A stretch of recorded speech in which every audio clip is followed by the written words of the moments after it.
Yeah, I think that's a great way to great segue to dive into the software and get sort of a visual, hands-on overview of the features. So um, it looks like we have a dashboard, a bunch of information and modules. I'll let you sort of take it away here and explain kind of what we're looking at and talk about some of the things that Inago aims to simplify. Yeah, so fundamentally, when we were building Innago, we felt like the number one problem for these DIY landlords is not, putting together cash flow analyses or IRR reports to determine when they need to sell their property. You can even predict when like a refrigerator is going to go out of service and you need to buy a new one. The number one variable we felt for these landlords, especially DIY landlords, was the tenants. So we've really tried to orient our software around the idea of better management of tenants. Tenant management software is what we call ourselves internally. Nobody uses that phrase in the market, so we don't, market ourselves that way. But we call ourselves tenant management software because we think that's fundamentally the most important piece of this process. So we're trying to give you a lot of information on the tenant management front right up front. That's the day-to-day thing that you're going to be interacting with. So you can see on this dashboard, we've got collection stats, who's paid rent, who hasn't. You can click on one of these and jump right into it. We've got documents that are currently being signed, like a lease for this Jefferson Avenue apartment, applicants that have come through, maintenance tickets that need to be addressed, whether it's a scheduled maintenance ticket or an open one that one of the tenants submitted, and then your occupancy statistics. So everything's kind of at your fingertips right here, and most everything is only a click or two away for you to do a basic, simple action to better manage your properties. Yeah, it seems like it's pretty intuitive, easy to navigate. I see you have the navigation panel to the side. You've got nice big modules, buttons that stand out, right? Um, that being said, how do you, continue, how do you focus on making the interface user friendly for those who might not be as tech savvy? Yeah, we're kind of obsessed with this. We really try to test and think through from a design standpoint everything that we do, and we try to be very deliberate in the features that we add and the features that we don't add as well. It's really important to us. So yeah, I think colors are really important, balancing colors, simplifying pages, not putting too much information on the page. I'll tell you what, I'll show you the properties page. We recently revamped this actually.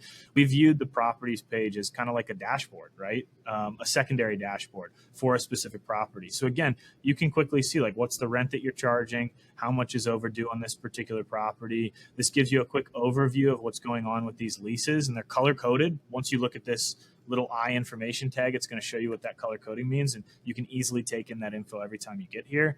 You see your occupancy, you see open maintenance tickets, and if you click on one of these, it's going to show you a breakdown of those individual units. You can click further in, and again, you've got kind of more of a dashboard feel. So really just trying to surface relevant information without overwhelming the landlord as they're going through was kind of the fundamental thing we always attempt to do when we're building new features. Okay.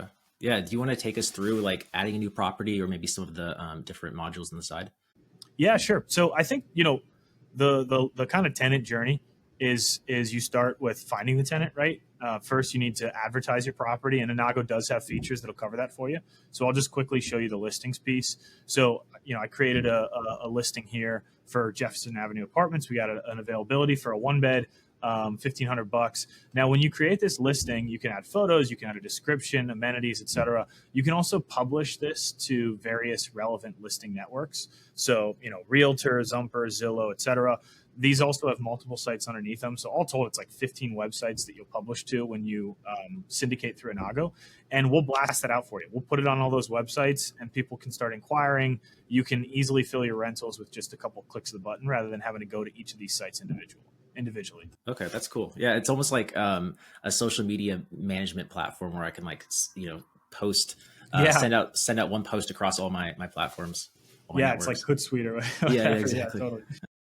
Yeah. So you get your listing up. Hopefully you get lots of inquiries. You find a good renter, or you find a handful of good renters. And the next thing you need to do is screen them, right? I tell landlords all the time, one of the most important things you can do as a landlord is effective screening. A good tenant is literally worth their weight in gold. I mean, they're going to produce thousands in cash flow and reduce headaches for you. So we have a great application service within Innago, so you can go straight from that listing right into applications. I got a couple of sample applications for us here. These two applicants did just a basic application. Now we could also do a full screening for them if we wanted to. We can customize our application with specific questions that we want to ask. We can even add custom fields like a file uploader if you want them to input their driver's license or their latest pay stubs, right? Once you've crafted your application, we'll give you a default one to make it quick and easy for you. But if you do want to customize, you can. Once you've crafted that application, you can start requesting it. So you can request directly by email, type in somebody's email, fire it off. Or this is really cool. You can use this URL and you can copy this and share this. So this is great for sending, via text, via email, put it on your website if you have one, put it in your Facebook Marketplace post, wherever it is. You can share this application and anybody can go click that and submit an application for you to review and screen. Wow. Yeah, that's great. Very friendly, very user friendly. Yeah. Yeah. And we offer credit, criminal, eviction, and income history can all be attained through our application service. Okay. And then for this, the view that we're looking at here, is this, this is a kind of a property management demo, or is this how you use Innago personally, or can you talk about the different use cases here? So this is just like a demo account that we kind of fill with some data. I do use Innago. I've got 8 units myself, and yeah, I use the applications. I use the lease signing. I use all that stuff. So it's really easy and user friendly for even a small landlord like myself with just 8 units. Gotcha. Now, what is some of your favorite features? I guess like you talked about some of the applications, managing tenants, kind of keeping a viewpoint of how like good of a tenant they are, right? So what are some other features you would like to highlight? Well, I'll say, okay, so I'm going to answer very personally here. One of my favorite features, and there's lots more, and I'll show you leasing, and I'll show you collecting rent, which everybody cares about, of course, and maintenance tickets and stuff like that. Lots of cool things, but we're on applications, and I think probably my favorite feature within applications is actually, or within the whole software is related to applications. So I own some properties with my brother and sister, and I'll tell you just a quick story about this. Especially on our first few properties, we would all go do listings depending on who was available, or do showings depending on who was available. And for the first 5 units, I was the only one that ever got somebody to apply and sign a lease. Whenever they would do it, for whatever reason, they wouldn't go forward. When I would do it, they wouldn't. I don't have any special sales ability here. So we were trying to figure out what the heck's going on here. Why is it working? We'd run down the list. Okay, you're saying that. Yep, you're saying that. Yep, we're saying the exact same stuff. What's the difference here? And we found out that the one difference in what we were doing behaviorally is that when they would get through the showing, they'd say, okay, hey, just, let us know if you want to apply. We'll shoot you a link, right? I was not waiting for that. I was saying, hey, let me get your phone number. And I was texting them. I'd pull up my phone. I'd go into the app. I'd copy this URL and I'd text it to them right then and there. And I'd say, hey, we're just going to start you with a basic free application. You get it in today. This place is yours for 24 hours. After that, we'll open it up for the next person, but just get the application in and it's yours for 24 hours. We'd start with that basic application. And then once we get the application, we look over it. Okay, this all looks good. You can actually request additional screening. So you don't have to go full screening out of the gate and charge them $30, $35. You can start with this basic free one, get their foot in the door, get them excited about the rental, and then do additional screening with them. So it's a small feature. It doesn't seem like much to separate those two things and have that URL, but it made a massive difference. And now I'm just one of many doing showings. I'm nothing special. Sometimes they get them, sometimes I get them, because we're all doing this process that really makes it as easy as possible for these applicants and tenants to choose our rental, right? We don't want to make it hard. We don't want to create friction for them. We make it as easy as possible with these steps. Yeah, that does make it super easy. And just having the link as a customer or client or tenant, having that link sent to me right away and having all the information to click. That's great, because I'll get so distracted and put things off and then ultimately not follow up with you. So it's just a win-win all around. Exactly. And then they got to track down our contact information, or somebody else makes it easier at the next showing. They're like, well, they're about the same. I'll just go with this one. All those things add up. So anyway, once you have these applicants in here and you decide you want to rent to one of them, we have a great digital document signing feature within Innago.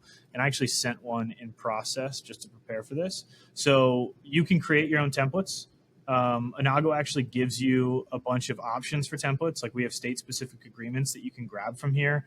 You can also upload your own document, your own PDF, and fill it up for signing if you've ever used DocuSign. It's essentially, very similar, powered by the same technology. So you can create those templates. You don't have to just send leases. You can send pet addendums. You can send lead-based paint disclosures. You can send a notice to quit through this and have it signed by you. There's all sorts of different ways you can send really any document under the sun.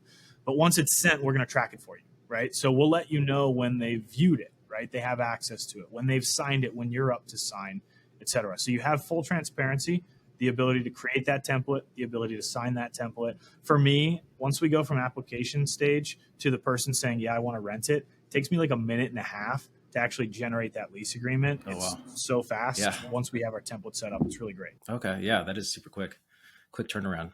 What are the templates? What do the templates tab look like? Just out of curiosity. Yeah, so that's where it's going to have any template you've created. We just have one here. You can have any number that you want. There's no limit. And then again, when you go to create a new template, you can upload your own file or you can use one of ours. Currently, we just offer lease agreements. We are expanding this to a number of additional things like parking agreements, pet agreements, etc. So we'll have all these as offerings for your state, but you can, again, upload your own file to sign it. And you're available in all 50 states? Yeah, all 50 states. Okay, very cool. Yeah. So then once you've got your tenant, once you have the lease signed, you got to collect rent from them, right? So our income page is a place that you're going to find yourself frequently. Again, very simple, very straightforward, clean, easy to understand information. So we can click and see all these. Looks like our buddy Michael Scott here is overdue. Surprise, surprise. Everybody else has paid theirs on time, seemingly. We can go into this overdue invoice. Yep, there's a late fee. We can automate that for you, of course. So this was likely automatically added. If we need to or want to, we could waive that late fee. We can make edits to the invoice, make changes. We can record a payment against this invoice. Really simple, straightforward features here, add notes, etc. I like the late stamp on it. It's like a piece of paper. Yeah, it makes it very official. There's also, I should mention, there's a great feature that we have. It's our help wizard here. It is powered by ChatGPT, so you can chat with it and say like, hey, how do I record an offline payment for one of my tenants? And it'll actually produce a great answer for you from all the documentation that we have. There's also this resources tab at the bottom where you can go through all the articles that we have. And if this answer is not adequate for you, you can talk to a live agent. We have live agents working 9 to 5 every day, covering answers for you. And one of the cool things here is that you can kind of navigate around while it's still on screen for you. So if it's giving you instructions or giving you screenshots or video, you can follow those as you go, minimize it, bring it back up, etc. Does the chatbot helper you have there, does it have the ability to access specific client information right now, or is that coming down the pipeline? Or it doesn't currently. We do have the capability, we just have not enabled that. But yeah, it does have the ability to do it. But no, it won't respond with anything. If you ask like, hey, did Michael pay his rent yet? It's not going to be like, nope, he still owes and he's got a late fee too. It'll be like, who's Michael? Yeah. Okay, very cool. Yeah. The income page would probably be like, I mean, my most visited section. Exactly. It's all about the rent, right? Yeah. And again, that's why the dashboard is so critical too, and why these are interlinked in a really meaningful way. So if I click overdue from that dashboard, it's going to jump right to that Michael Scott overdue invoice. So you have total clarity on what's going on with your properties. You can also see past overdue down here. So fortunately, this particular landlord, Jessica, she's collected all her rent from the past. She just has this 1220 from Michael Scott that she still needs to collect. So it gives you that transparency, not just on the current month, which obviously is most relevant right now, but also those past months, so you don't kind of lose the ball as you're going. Right. Yeah, that makes a lot of sense. Yeah. Okay. So what about expenses? So expenses is it's a